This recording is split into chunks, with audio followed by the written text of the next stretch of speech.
শ্রবণ সোসাইটির সভাপতি এবং শ্রবণ দিবসের আয়োজক এবং আমার সামনে উপস্থিত শ্রবণ সচেতন সহকর্মী, ছাত্রছাত্রী এবং সুধীবৃন্দ, আসলে এই শ্রবণ মাসে আমি এখান থেকে অবসরপ্রাপ্ত হই 31শে মার্চে এবং 3রা মার্চ আবার শ্রবণ দিবসে ফেরত এসেছি আপনাদের মাঝে। বেশি দীর্ঘায়িত করব না, কয়েকটি ভাইয়ের কথা বলবো। একটা সংসারে 10টি ভাই, সবচেয়ে বড় 9, 1 2 3 4 5 6 7 8 9 একদিন এক কোষে চর মেরে দিল 8কে। 8-এর কান চলে গেল। 8 আবার মারলো 7কে, ওই রকম চর।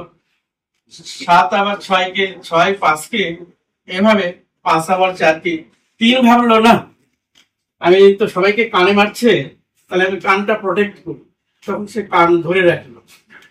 তারপরে সে আর 2কেও মারলো না, 1কেও মারলো না। তাহলে এই যে পরিবারের ভাইগুলো কারা, এদের একটু পরিচয় দিই। 9 নম্বর ভাই আসলেই শ্রবণ প্রতিবন্ধী, জন্ম থেকেই সে শ্রবণ প্রতিবন্ধী, সে কিছুই শোনে না। সে 8 নম্বরকে মেরে দিল। 8 নম্বর ভাই আসলে 8 বছর ধরে দীর্ঘ কলকারখানায় চাকরি করে তার কানও চলে গেছে। 8 নম্বর ভাই আবার 7 নম্বরকে মারলো। 7 নম্বর ভাই হলো আসলে ট্রাফিকের কাজ করতে করতে তারও শ্রবণ শেষ হয়ে গেছে।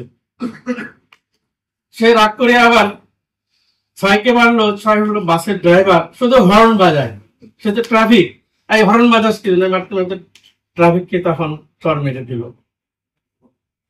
এই তারপরের জন্য আবার দেখা গেল যে রাস্তার ধারে শপকিপার, সে শপকিপারের কাছে গিয়ে সিগারেট চাইলো, সে কিন্তু দিল না, তাকে একটা চর মেরে দিল।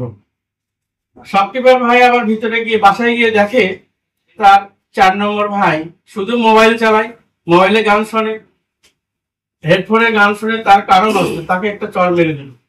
কিন্তু 3 নম্বর সে 3রা মার্চ সে সচেতন, শ্রবণ দিবসে সে সচেতন। সে শুধু 1 কানকে রক্ষা করলো না, 2 কানকেই রক্ষা করলো। এবং 2 হচ্ছে আমাদের 2 কানে হিয়ারিং এর লাগাতে হবে, 2 কানের ককলিয়ার ইমপ্লান্ট করতে হবে দরকার হলে। 1 নম্বরটা কি তাহলে? 1 নম্বরটা হলো আমার এন্ডোস্কোপ থেকে মাঝে মাঝে কান পরীক্ষা করতে হবে, কানের কোথায় কি আছে না আছে। এবং 1 হলো ইউনিট।